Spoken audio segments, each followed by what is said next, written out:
Merci à tous. Alors, c'est vrai qu'Akeneo, on édite une solution de PIM. C'est un outil qui permet de centraliser les informations produits pour une entreprise. C'est un peu comme un CRM, pardon, mais au lieu de mettre les infos clients, on met les infos produits.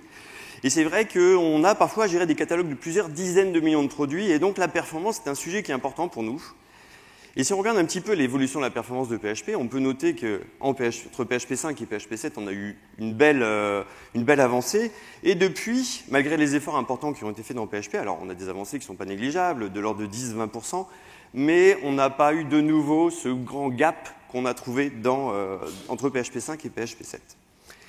Pour bien comprendre de quoi on va parler, à savoir la compilation temps réel, Just-in-Time Compilation en anglais, il faut bien comprendre la différence entre le langage interprété et le langage compilé. PHP est un langage interprété, c'est-à-dire que vous allez avoir un interpréteur, un programme, qui lui tourne sur le processeur, qui va ingérer votre source code et qui va vous renvoyer le résultat. Lorsqu'on est dans le monde du compilé, eh bien en fait, on va d'abord passer une petite moulinette sur le programme source pour obtenir un fichier ou plusieurs fichiers de votre programme sous une forme compilée, et c'est la forme compilée de votre programme qui va s'exécuter directement sur le processeur. Donc rien qu'à voir ça, on a déjà une petite idée que le langage compilé va aller plus vite que le langage interprété. Et si on regarde avec un petit benchmark, on se rend compte là, c'est Rust Go versus PHP, c'est un benchmark qui fait quelques loops et des trucs comme ça sur le langage en lui-même, eh bien on voit nettement que PHP est beaucoup plus lent que les langages qui sont compilés. Quand on parle de compilation, il y a typiquement deux types de compilation. Il y a ce qu'on appelle Ahead of Time Compilation. Typiquement, si vous avez déjà fait du C, est-ce qu'il y a déjà des gens qui ont fait du C ou du Java ici dans cette salle? Ah ouais, bien, pas mal.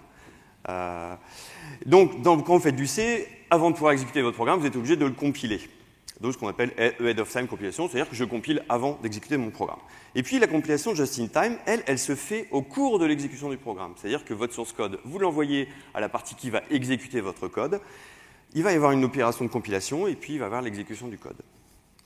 Pour bien comprendre le JIT, il faut voir que ça existe depuis pas mal de temps, le JIT. En réalité, ça fait même 7 années que Java a du JIT intégré dans la JVM. En 99, donc on est en Java 1.2 à l'époque, il y a la JVM Hotspot. Vous allez comprendre pourquoi ça s'appelle Hotspot plus tard. Depuis, il y a d'autres langages qui intègrent la compilation temps réel, le JIT, .NET avec le Common Language Runtime. Et puis également, s'il y en a qui font du Node.js, derrière c'est V8, c'est le moteur V8, qui utilise Turbofan, qui s'occupe, lui, de la compilation temps réel de JavaScript en langage compris par le processeur. Je vais vous raconter une histoire. L'histoire de PHP et JIT. Et l'histoire de PHP et JIT, pourquoi un logo en feu? Pourquoi ce magnifique logo en feu? Eh bien parce que notre histoire commence en 2000. L'an 2000. En l'an 2000, on n'a toujours pas de voiture volante. Les Spice Girls, au sommet de leur carrière, décident de se séparer. Et PHP 4 vient juste de sortir. Magnifique logo qui sort des archives du net. Qu'est-ce qu'on y trouve en particulier sur ce logo? Eh bien, Zend. Zend, c'est nouveau dans PHP 4 à ce moment-là. Avec une particularité, c'est que Zend, en fait, ça vient de la contraction des prénoms de deux personnes, de Zeev Zoratsky et de Andy Guntmans. Ils ne sont pas à leur coup d'essai, ces gens-là, quand ils ont fait PHP 4, puisqu'ils sont déjà à l'origine de PHP 3, 3 ans plus tôt, où ils ont réécrit tout le parseur. Et là, ils sont à la fin de leurs études, projet de fin d'études, ils décident de créer une machine virtuelle pour PHP. Donc, vous aviez PHP 3, où on était vraiment en langage purement interprété, vous avez un interpréteur, et qui envoyait le résultat. Là, en PHP 4, votre code PHP est transformé en opcode, vous aurez une meilleure vision de l'opcode tout à l'heure grâce au talk de Julien, et cet opcode est exécuté sur une machine virtuelle qui, elle, va vous renvoyer le résultat. Et ça, c'est la première étape vers le JIT. On va avancer un petit peu dans le temps. On est dans les années 2000. Ça fait quelques années qu'une entreprise marche pas mal, une application marche pas mal sur le web, qui s'appelle The Facebook, qui s'est transformée en Facebook.com plus tard. En 2011, 800 millions d'utilisateurs mensuels sur la plateforme. Pour gérer 800 millions d'utilisateurs mensuels, il faut du serveur. Si on regarde les comptes de Facebook, on voit qu'en 2011, ils ont payé 1 milliard de dollars de matériel informatique. Sur ce 1 milliard de dollars, donc c'est dans la partie Network Equipment, il y a une partie réseau, bien entendu, mais la grande majorité, c'est les serveurs. Il faut s'imaginer qu'à ce moment-là, ils vont peut-être se poser des questions sur l'optimisation. Alors, ils ont certainement optimisé déjà leur code qui est pas mal, mais imaginez-vous payer une facture d'1 milliard de dollars et l'année d'après payer quasiment 2 milliards de dollars. si vous dites, si je fais 20% d'optimisation sur mon code, ça va me rapporter 200 millions de dollars. Ça peut valoir le coup. Et donc, ils ont déjà optimisé leur partie, parce que Facebook c'est écrit en PHP, ils ont déjà optimisé pas mal leur code PHP. Le rempart maintenant qu'ils ont, c'est l'interpréteur PHP. Et leur conclusion, finalement, c'est que l'interpréteur PHP, il est un peu lent. Et donc, ils commencent à travailler sur un nouvel interpréteur PHP. Et leur premier réflexe, en fait, c'est de transformer PHP dans un langage qui pourrait être compilé. Leur premier réflexe, c'est de compiler PHP, finalement. Et donc, ils font un transpiler qui permet de prendre PHP et de le transformer en C++. Ça s'appelle EPOP for PHP, mais il y a une particularité, un problème avec ce système-là, c'est qu'en fait, quand vous faites du C ou du C++, c'est très statique. Vous devez avoir défini vos types avant. Vous ne pouvez pas avoir d'éval, vous ne pouvez pas avoir de variables, telles qu'on peut avoir en PHP. Et ils ont une base de code qui est legacy avec plein de choses dedans qui, finalement, ne tournent pas dans EPOP for PHP. Et donc, ils vont transformer EPOP for PHP dans un autre système qui s'appelle HHVM qui est EPOP VM. Et l'intérêt du HHVM, en fait, c'est que la compilation ne se fait pas en amont, elle se fait au cours de l'exécution, et donc il y a du JIT.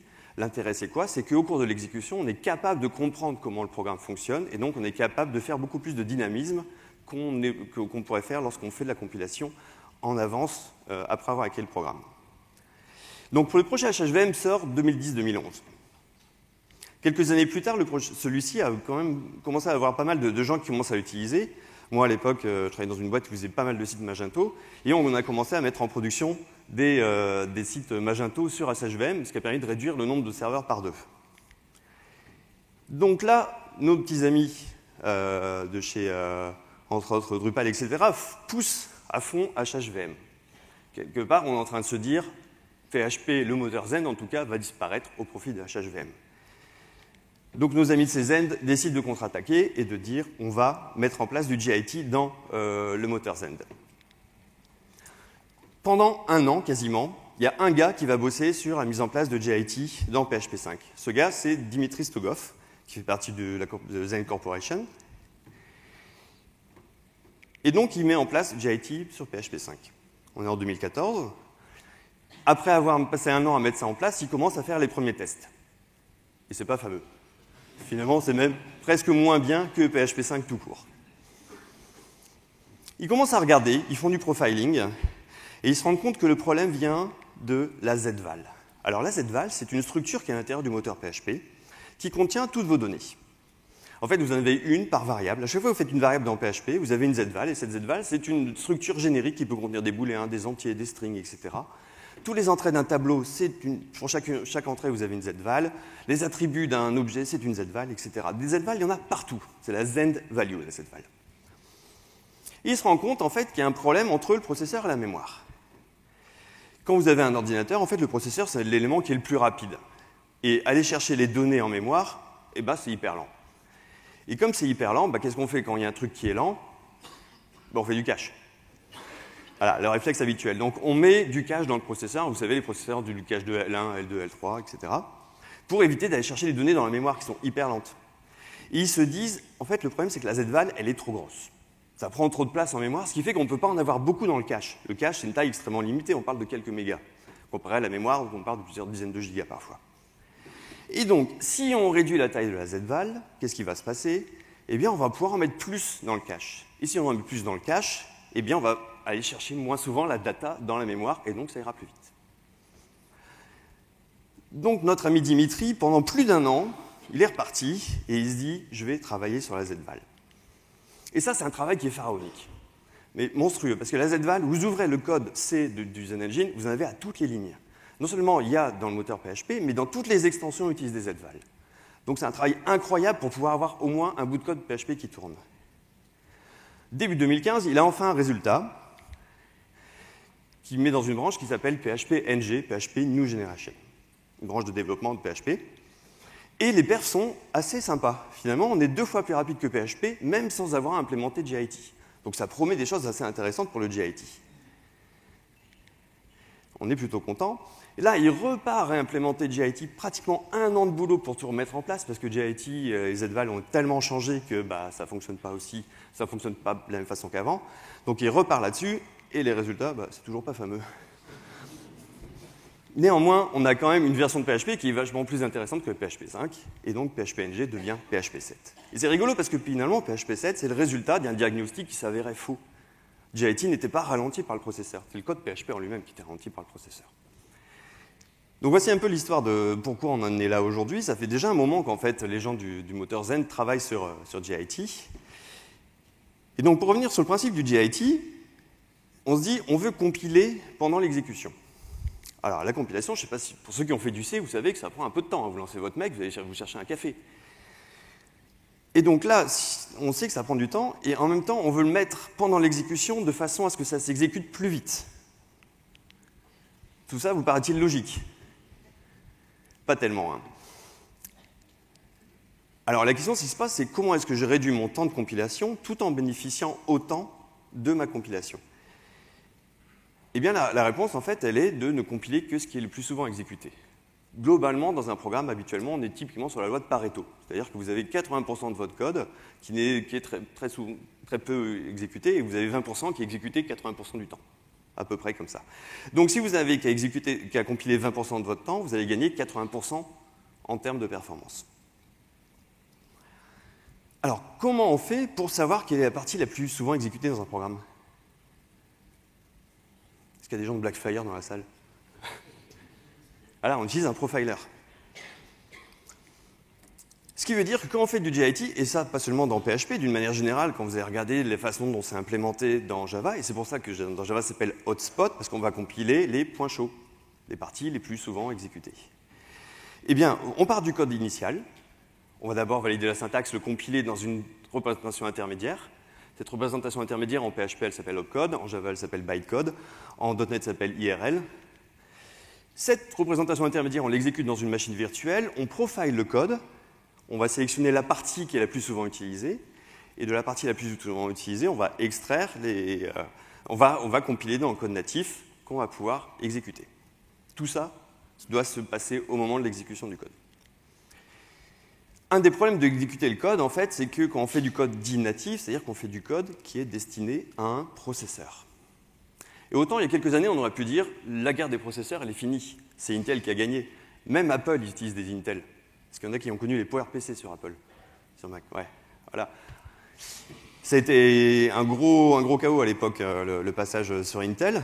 Néanmoins, avec les terminaux mobiles, avec toutes les prises de conscience sur la consommation électrique, etc., on voit les processeurs ARM qui prennent de plus en plus de place et qui arrivent maintenant dans les data centers. Et le processeur ARM ne comprend pas la même chose que le processeur Intel, qui ne comprend pas la même chose que le processeur MIPS, qui ne comprend pas la même chose que le RISC-V, qui est une architecture hardware open source qui est en train de prendre pas mal de place aussi.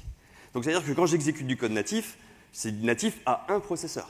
Donc il faut que je sois capable de compiler dans différentes instructions de processeur. Un autre problème d'exécuter du code natif, c'est qu'il faut demander la permission à l'OS d'exécuter du code natif. Vous faites tourner votre moteur PHP. Vous avez demandé la permission de faire tourner votre moteur PHP, il accède à des fichiers, il fait plein de choses, c'est cool. Mais là, l'idée, c'est d'exécuter directement du code. Vous le sortez de votre moteur PHP, il va s'exécuter directement sur l'OS. Et l'OS contrôle ce qui est exécuté. Et donc, ça veut dire qu'il faut que vous soyez capable de parler avec plein d'OS différents, qui sont les OS principaux sur lesquels on fait tourner aujourd'hui du PHP. OK, donc ça donne une petite liste d'ingrédients dont on a besoin pour faire du JIT en PHP. Déjà, il faut un profiler interne pour savoir ce qui est le plus souvent utilisé. Après, il faut plein de compilateurs qui soient capables de compiler notre opcode en assembleur dans différentes instructions du processeur. Et le faire très rapidement parce qu'on fait ça, je vous rappelle, au moment de l'exécution du code. Et après, il faut être capable de supporter différents OS. On est sur quelque chose d'extrêmement compliqué. Et un des trucs qui est plutôt positif dans le monde PHP, c'est qu'au lieu de réinventer la roue, on regarde ce qui se passe autour de soi et on va aller chercher les bonnes idées et voir les bons outils qui existent déjà. Et c'est ce qui se passe avec le JIT, avec un outil qui s'appelle Dynasm. Alors Dynasm, c'est un outil en fait qui est issu du projet Lua JIT. On a parlé de Lua tout à l'heure un petit peu dans le cadre Redis. Lua donc est un langage de script. Et il y a une version qui permet de faire tourner Lua avec la compilation temps réel, Lua JIT. Et Dynasm, en fait, c'est un assembleur générique. Je m'explique. Si vous n'avez pas Dynasm, ce petit bout de code PHP, si je veux le transformer en assembleur, eh bien, je vais devoir générer un assembleur différent pour chacun de mes processeurs.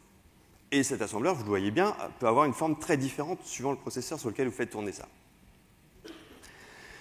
Donc ça veut dire que je vais devoir avoir ce n compilateurs, un pour chaque processeur. Alors que là, grâce à Dynasm, en fait, je vais le compiler dans une sorte d'assembleur intermédiaire qui, lui-même, Dynasm, va prendre cet assembleur intermédiaire et être capable de le compiler très rapidement dans la target, et il est déjà capable de tourner avec beaucoup d'architectures processeurs. Donc tout ce travail-là n'est plus à refaire. Donc si on reprend un petit peu les différentes étapes de la compilation avec JIT, avec PHP, au lieu d'avoir ces différents compilateurs de opcode vers ces différents processeurs, j'aurais besoin que d'utiliser opcode vers Dynasm. Ce qui nous donne ce workflow. Je pars de mon code PHP, je le valide la syntaxe, je le compile, j'obtiens de l'opcode. Cet opcode, je l'exécute, je le profile pour savoir quelles sont les parties les plus utilisées. Je sélectionne donc cette partie d'opcode la plus utilisée, je la prends, je la transforme en assembleur Dynasm. Cet assembleur Dynasm, après, je le passe à Dynasm qui va le transformer en code natif que je vais pouvoir exécuter sur le processeur. Quand même, hein. Tout ça au cours de l'exécution. Et quand on parle d'exécution d'un programme PHP, on parle souvent de l'exécution qui prend la durée de vie d'une requête HTTP. Donc si ça fait plus d'une seconde, c'est pas bon. On va plutôt viser quelques centaines de millisecondes grand maximum. On va regarder comment c'est implémenté en PHP 8 d'ailleurs. Eh bien en PHP 8, en fait, vous avez votre fichier PHP, le moteur Zend. Le moteur Zend, donc, il fait la syntaxe validation, il fait la compilation. Donc on obtient de l'opcode qui est exécuté par la machine virtuelle Zend. Jusque-là, tout va bien, cette machine virtuelle Zend elle-même est exécutée par le processeur. On a un cache d'opcode qui est maintenant fourni par défaut dans PHP depuis PHP 5.6, si je ne dis pas des bêtises. Et l'avantage de ce cache d'opcode, c'est qu'on va pouvoir y mettre l'opcode qui a été déjà généré à partir de votre fichier PHP. Pourquoi on le met en cache? Bien parce qu'en fait, si vous regardez ces trois étapes, en fait, les deux premières étapes peuvent correspondre jusqu'à 80% du temps d'exécution d'un process PHP. C'est la validation et la compilation. Et donc l'idée de ce cache, hein, comme tout système de cache, c'est que si votre fichier PHP n'a pas changé, eh bien l'opcode issu de ce fichier n'aura pas changé. On peut aller le chercher directement dans le cache et le réutiliser dans la machine virtuelle. Et ce qui est rigolo ici, la façon dont ils ont implémenté ça, c'est qu'ils ont mis la partie JIT à l'intérieur du cache d'opcode.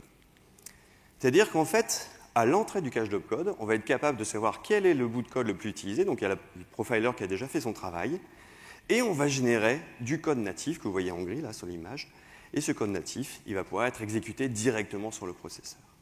Donc vous avez une partie de votre code qui ne sont pas les fonctions les plus souvent utilisées, qui continuent à être exécutées par la machine virtuelle, et une partie de votre code qui lui a été compilé en code natif et qui est exécuté directement sur le processeur. Et tout ça, donc, ça fait partie du cache d'opcode. On va regarder ce que ça donne en termes d'assembleur, hein, évidemment. Donc, on part d'un petit programme PHP. Vous avez certainement déjà tous écrit ça dans votre carrière. En opcode, on obtient ça. L'opcode, en fait, c'est une sorte de... En fait, l'opcode, c'est les instructions du processeur virtuel de la machine virtuelle PHP. Donc, c'est des instructions assez haut niveau. On peut faire des échos. En assembleur, on obtient ça. Alors, ça peut faire peur au début, mais ceux qui ont déjà fait du reverse engineering savent qu'on essaie toujours de commencer par un truc qu'on connaît. L'élément qu'on va reconnaître ici, ça va être cette partie-là. Le PHP output write, eh bien, c'est ce qui va me permettre de faire le echo. Le principe de l'assembleur, c'est que vous avez des instructions que vous avez ici, là, et puis des opérands. Des opérands, vous pouvez en avoir au maximum 2.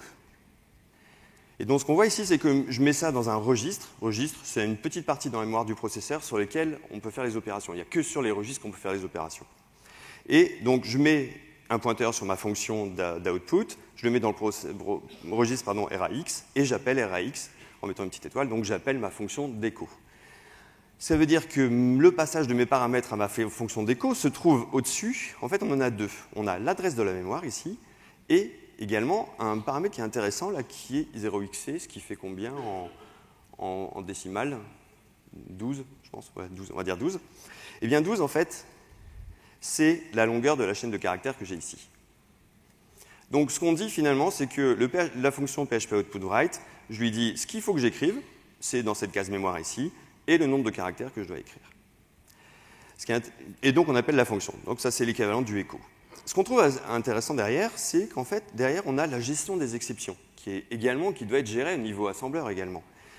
Donc là, je vais récupérer le résultat d'une exception, je le repasse dans le registre AX, je compare le registre AX grâce à un comparateur, est-ce que c'est égal à 0 ou pas? Si c'est pas égal à 0, c'est-à-dire que j'ai eu une exception, j'ai un jump if not 0 qui va gérer l'exception. Donc là, on retrouve finalement le echo, pardon, d'ici à ici, le echo et puis la gestion des erreurs qu'il peut y avoir sur l'echo. Avant et après, en fait, c'est la gestion des registres de où est-ce que je me trouve à l'intérieur de la machine virtuelle pour ce qu'on appelle le pointeur d'instruction, à quelle instruction je suis dans mon programme. Ça se fait en fait. On va passer sur un exemple qui est un petit peu plus compliqué, avec un if. Donc l'opcode qui est généré ici, assez lisible.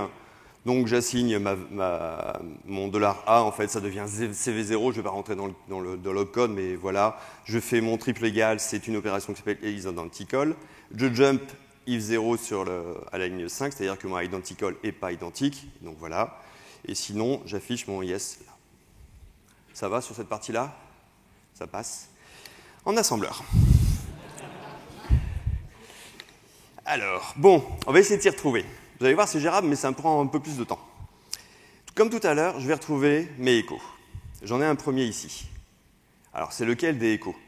Ici, on voit que j'ai le nombre de caractères. Donc, c'est le écho no qui se trouve ici. Juste avant, j'ai la gestion de mes pointeurs, d'instruction. Après, j'ai la gestion de mes erreurs. Et puis après, j'ai de nouveau la gestion de mes pointeurs après. D'instruction. Donc, je sais que le L6, alors en assembleur, en fait, quand on fait des sauts à des endroits, en fait, c'est toujours des labels. En fait, on ne fait que des go-to en assembleur. Ouais. Et donc, j'ai ici de nouveau un autre PHP output write. Cette fois-ci avec 4 caractères. 4 caractères, je vais plutôt sur le echo yes. Donc ça veut dire que je reprends la même chose, l'espace mémoire dans lequel se trouve ma string, la liste le nombre de caractères, l'output, etc. Ça on l'a vu tout à l'heure, c'est 8. Donc ça veut dire que quelque part, mon L6 c'est echo yes, no, excusez-moi, et le L5 c'est le echo yes. Donc quelque part dans mon code, je vais devoir retrouver quelque chose qui doit me faire le if else. Est-ce que vous avez réussi à le spotter à peu près où il se trouve? Il se trouve ici. Qu'est-ce qu'on voit ici? On voit en L4, on voit un comparateur de 0x3 avec 0x8 de RDI. Alors RDI, en fait, ça va contenir ma variable $A. Et je la compare, et le problème de ma variable $A, c'est qu'elle a plein d'informations. Elle a bien sûr la valeur en elle-même, mais elle a le type. Elle a le type qui nous dit, ah ben c'est un booléen. Et là, je vais comparer la valeur avec l'équivalent de true dans la façon dont il est implémenté, qui est 3. Voilà, true, c'est 3. Ici, bon, je n'ai pas le détail de pourquoi c'est comme ça, mais c'est pas grave. Hein. En tout cas, c'est pas 0, c'est pas 1, c'est 3. Et donc, on voit que si eh bien, ma comparaison elle est bonne, je saute à L5. Sinon, je skip cette instruction ici. Et je saute à 6. J'ai bien mon else. Ça passe? Ce qu'on peut regarder, ce qu'on peut essayer de trouver aussi, c'est l'assignation. On sait maintenant que le true est égal à 3. Eh bien, on le retrouve ici. Vous voyez, je suis en train de copier la valeur 3. Le move, hein, c'est une copie. Et je suis en train de copier la valeur 3 à l'intérieur de la valeur de ma variable. Alors, vous allez me dire, il y a plein de bouts, il y a toute cette partie-là qu'on n'a pas regardée, il y a aussi tous ces éléments-là qu'on n'a pas regardé. Eh bien, toute cette partie-là, en fait, c'est ce qu'on appelle le type juggling, le jonglage de type. En PHP, à tout moment, on peut changer le typage d'une variable. Et ben, il faut le gérer aussi en assembleur. Donc là, par exemple, je vais checker si donc, la partie 0x8 ici, 0x9 de ma variable, est-ce que c'est un booléen? Si c'est ben un booléen, alors potentiellement c'est peut-être un tableau ou un objet. Ici, vous voyez, j'ai un appel au destructeur d'un objet, potentiellement. Appel à la fonction de destruction d'un objet.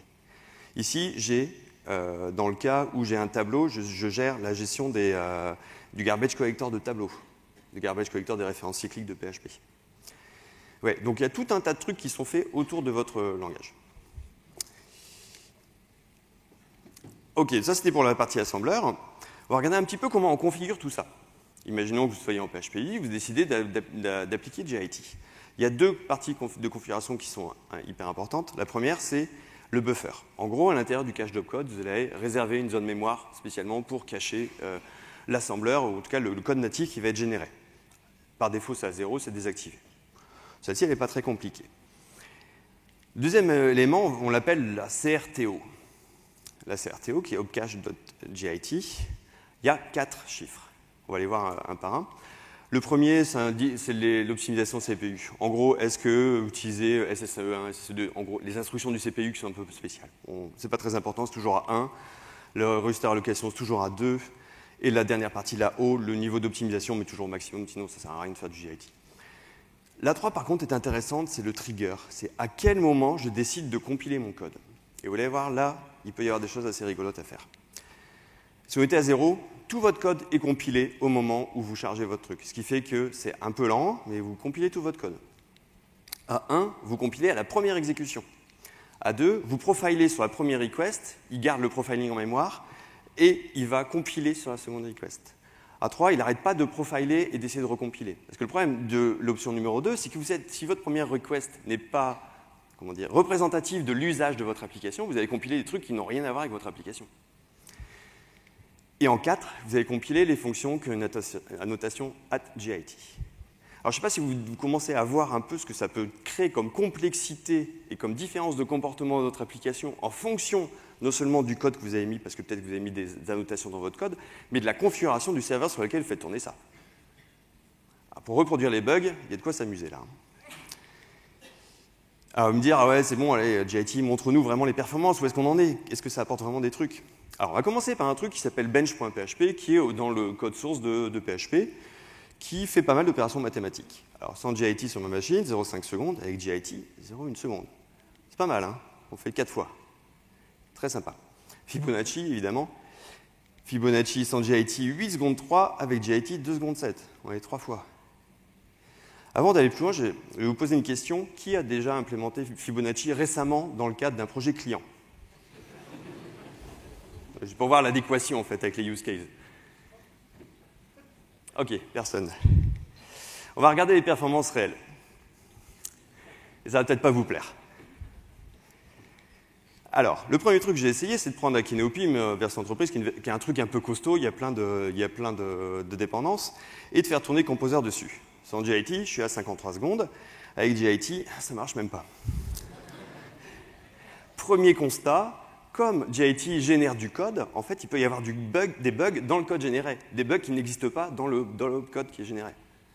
Donc en fait, déjà, mettre en place GIT, ça peut changer le comportement de votre application. Bon, temps d'installation d'Akineopim, donc c'est une opération qui crée des tables, insère des données, etc., faire le calcul de completeness, des choses très métiers. Sans GIT, 2 minutes 34, avec GIT, 2 minutes 37. Ah zut, là on a perdu. Je me suis dit, ça va peut-être d'Akeneo, je vais prendre un truc plus utilisé quand même, WordPress, hein, quand même, le truc le plus utilisé dans le web pour le PHP. Front page en GIT sur ma machine, 190 requêtes par seconde. En GIT avec du CRTO à 12,35, c'est-à-dire que compilation à la volée et profiling à la volée, 160 requests par seconde. Je me suis dit, ça va peut-être venir de la configuration. Je le passe en 12,25, c'est-à-dire que je profile une première request et après je profite du profiling pour compiler et exécuter sur une deuxième request. J'atteins même pas la valeur de la version native sans GIT. Et ça, c'est hyper triste en fait. Parce qu'on se dit, GIT, vous êtes certainement venu à cette conférence, on vous dit, génial, les performances PHP, ça va arracher avec GIT. Et là, vous vous dites, putain, pourquoi je suis venu? Et effectivement, pourquoi est-ce que GIT ne nous donne pas plus de performance? Une première raison, c'est, quand on parle de performance, il y a plus ou moins 2 raisons pour lesquelles votre application peut être lente. Soit elle est limitée par les entrées-sorties. En gros, vous attendez votre base de données, vous attendez le réseau, et donc le processeur, pendant ce temps-là, il attend, il se tourne les pouces. Soit elle est limitée par le CPU. C'est-à-dire que là, vous faites tellement d'opérations qui nécessitent beaucoup de CPU que c'est le CPU qui vous embête. Et dans le cas, le GIT, en fait, il ne va aider que les applications qui sont limitées par le CPU. Parce que c'est les applications qui attendent, ça ne sert à rien qu'elles aillent plus vite sur le CPU, puisque le CPU ne fait rien. La plupart du temps, les applications PHP sont IO-bound, c'est-à-dire qu'elles sont limitées par les IO. En fait, la plupart du temps, c'est peut-être parce que votre requête n'est pas bien faite, ou vous faites 1000 requêtes au lieu d'en faire une seule qui fait une bonne agrégation. Ça va plutôt être ça qui va vous embêter sur les performances. Autre point, dans PHP, en fait, on a beaucoup de fonctions natives qui sont déjà très rapides. Et effectivement, quand on regarde les performances, d'un point de vue performance pure, PHP, c'est peut-être le langage de script le plus rapide qui existe. Et pourquoi? Parce qu'en fait, il y a beaucoup de fonctions natives. Vous faites des tris de tableaux, des opérations sur les strings, etc., qui, elles, sont écrites en C et qui sont donc déjà compilées. Et déjà compilées d'une manière beaucoup plus efficace que pourrait faire le JIT. Et le troisième point, c'est qu'en fait, on fait beaucoup de type juggling. On est toujours obligé d'avoir ce dynamisme des types, et en fait, la moitié du temps passé par votre processeur, dans le JIT, c'est d'essayer de voir si vous n'êtes pas en train de galérer à changer les types. Donc ça prend du temps aussi. Alors, imaginons qu'on prenne une application qui soit réellement, dans notre métier, une vraie application qui consomme du CPU. Prenons par exemple le redimensionnement d'images. C'est un truc qui arrive à tout le monde, ça, quasiment. On est d'accord, c'est vraiment du pur mathématique, ça. Donc j'ai trouvé une bibliothèque qui est faite en pur PHP, qui s'appelle GFX-PHP. J'ai pris un fichier PNG d'un méga 4, rescalé 20 fois, sans JIT 52 secondes, avec JIT 38 secondes. Donc effectivement, on a atteint des meilleures performances. Et ça m'a donné une idée, quelque part. Si ça permet de remplacer des trucs qu'on fait en C habituellement, avant d'aller jusqu'à, je ne sais pas si vous savez l'état, en fait, un peu comment ça se passe au niveau développement du moteur PHP. Aujourd'hui, il y a 5 millions de développeurs PHP dans le monde. Des gens comme vous et moi qui développons sur PHP. Il y a 4 développeurs qui travaillent quasiment à temps plein sur le moteur Z. Comparé au troupeau de développeurs qui travaillent sur soit Java ou sur .NET, 4 développeurs, sur le doigt d'une main. Et donc, je ne sais pas si vous savez, dont un gars qui s'occupe du debug, là, d'Eric Retens, là, il fait ça sur son temps perso. Il y a un gars qui s'occupe de votre debugger, il fait ça sur son temps perso. On est vraiment dans un état un petit peu particulier dans le monde de PHP. Et pourquoi? Parce qu'en fait, dans le monde de PHP, on a une très grosse différence entre les gens qui travaillent sur le moteur PHP, qui est écrit en C, et les gens qui développent sur PHP. Quand vous êtes dans le monde Java, la JVM, elle ne fait pas grand-chose. Les bibliothèques standards, elles sont écrites en Java. Donc les développeurs qui font du Java peuvent contribuer au code source des différentes bibliothèques de Java. En PHP, la plupart des fonctions natives sont écrites en C. Et si on pouvait rendre PHP aussi rapide que C grâce au JIT? Eh bien, en fait, on pourrait faire en sorte que l'interne de PHP soit écrite en PHP. Ce qui veut dire que les développeurs du PHP du monde entier pourraient contribuer au moteur PHP. Alors du coup, je suis allé dans cette idée-là et je me suis dit, du coup, je vais comparer ma bibliothèque PHP avec JIT versus la version avec GD. Et là, je suis 38 fois plus lent avec PHP JIT. Alors, j'avoue, cette bibliothèque, je n'ai pas vérifié si elle était bien optimisée, si elle était bien écrite. Il y a certainement mieux à faire que de la façon dont elle est faite. Néanmoins, on est encore très loin d'avoir des performances similaires avec ce qu'on peut comparer et qu'on peut trouver dans le monde extension écrite en C, comparé au monde PHP. D'autres problèmes peuvent apparaître avec le JIT. On en a parlé un tout petit peu tout à l'heure. C'est que vous pouvez avoir des comportements différents suivant la configuration que vous avez sur votre serveur. On a vu des différences de comportement sur la performance en elle-même, mais également peut-être sur le comportement de l'application. On a vu que JIT avait un impact sur le comportement de l'application. Donc vous pouvez avoir des bugs qui n'existent qu'en production, au coup sur un serveur chez un client, parce qu'il a fait une configuration de JIT super spécifique que vous n'arriverez peut-être pas à reproduire en local. Donc ça, c'est le premier problème si on applique JIT sur nos projets. Deuxième problème, si vous utilisez des profilers, des debuggers, des APM, aucun pour l'instant n'est compatible avec le JIT parce que, en fait, la plupart se plug sur la machine virtuelle. Et là, quand on exécute du code directement sur le processeur, on n'est plus dans la machine virtuelle. Ce qui fait qu'on ne peut pas aller voir ce qui est en train de se passer dans le processeur. Ça devient beaucoup, beaucoup plus compliqué. Pour terminer, les éléments principaux retirés de ce talk. N'espérez pas la Lune avec JIT. Alors, effectivement, la réalité, c'est qu'il y a encore plein de choses à faire sur JIT au niveau de l'équipe de développement du moteur PHP. Ils prévoient vraiment de travailler à fond dessus dès que PHP 7.4 sera sorti. Donc, dès la fin de l'année, ils vont vraiment se remettre à fond sur le sujet. Autre point, si vous décidez d'utiliser PHP 8 et de vous tester un peu avec JIT, testez avec votre workload. Peut-être que vous avez des cas d'utilisation qui vont bénéficier du JIT. La plupart, comme on a vu, finalement, n'ont pas tellement bénéficié puisque PHP est déjà très rapide et la plupart du temps limité par les I/O. Autre point aussi hyper important, si vous voulez des perfs, profilez votre application. Là, c'est le premier élément. Vous allez vous rendre compte qu'il y a peut-être effectivement 1000 requêtes qui sont faites alors qu'avec une seule, ça pourrait passer. Et si vous voulez de la perf, regardez le côté PHP 7.4, le préload. Il y a Damien qui fait une conférence demain qui en parle un petit peu. Et si vous voulez des opérations vraiment particulières que vous pourriez écrire qui pourraient bénéficier d'une compilation, mon conseil, c'est plutôt faites du Go et du Rust, et utilisez FFI pour l'utiliser depuis votre code PHP. FFI permet de charger des bibliothèques écrites dans un autre langage et compiler directement depuis PHP. Voilà, merci beaucoup. Quelques dernières informations, la RFC sur le JIT qui vous donne toutes les données, et puis une petite image Docker si vous voulez faire jouer avec JIT, et n'oubliez pas si possible, si vous avez le temps, de faire un petit retour sur le talk sur Join. Merci.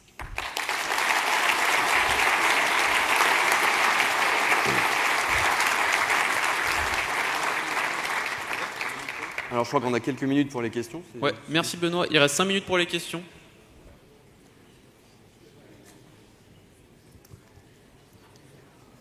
Personne?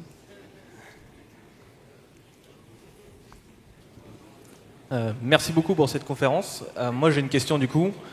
Est-ce qu'il ne serait pas finalement pertinent d'abandonner complètement l'idée du JIT au vu du peu d'impact que ça pourrait avoir compte tenu de la quantité d'IO qu'on a dans nos applications qui sont évidemment assez énormes. Hein. On a beaucoup de gens ont des appels réseau, du cache mémoire, des appels en base de données, etc. Donc ça, c'est pas optimisable par le JIT.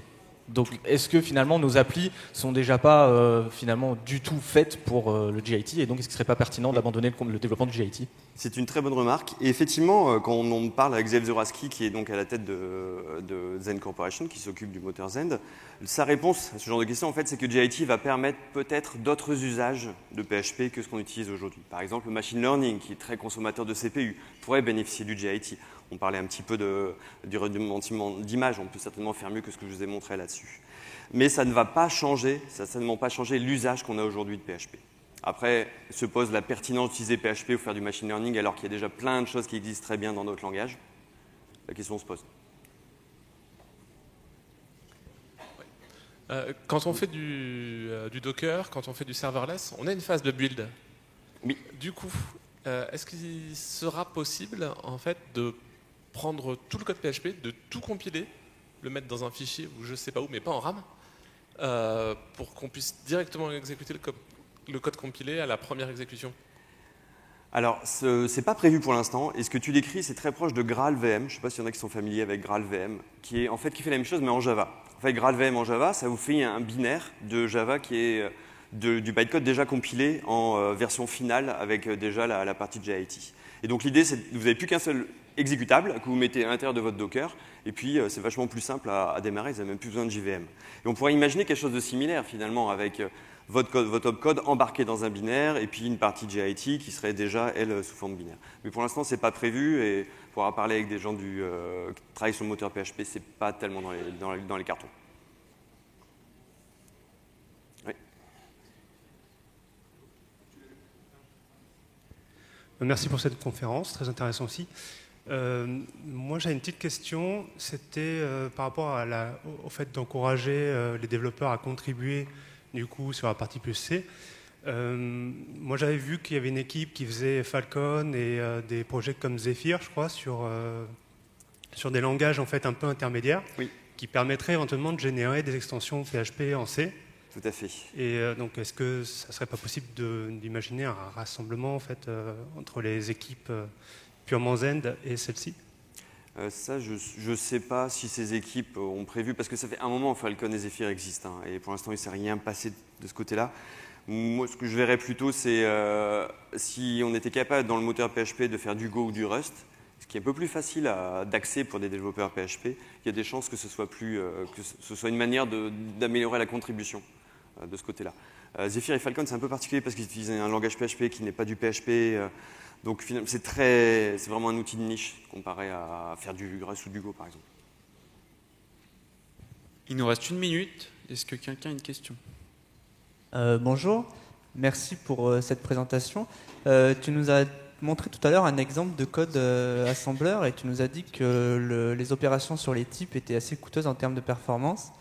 Est-ce que tu sais du coup si ça représente un gain intéressant de typer les variables? Est-ce que ça fait une différence au niveau de la compilation et du code assembleur qui est généré? Alors le truc, c'est que typer les variables. Alors j'ai pas fait de test avec PHP 7.4 et vraiment le typage des variables. Je sais que si tu fais du type hinting dans tes fonctions, ça n'a pas d'effet, puisque c'est pas parce que tu fais du type hinting que tu peux pas changer le type après. puisque la validation ne se fait qu'en entrée de fonction. Mais pour l'instant, un des chevals de bataille des gens du moteur Zend, c'est de faire en sorte que ce soit utilisable par des programmes qui sont écrits presque en PHP 4. En fait, c'est vraiment le côté compatible avec tous les programmes PHP existants, c'est hyper important pour eux. Donc je ne suis pas sûr qu'ils travaillent à optimiser cette partie-là, mais le temps nous le dira. Merci. Du coup, c'est terminé. Merci Benoît. Merci.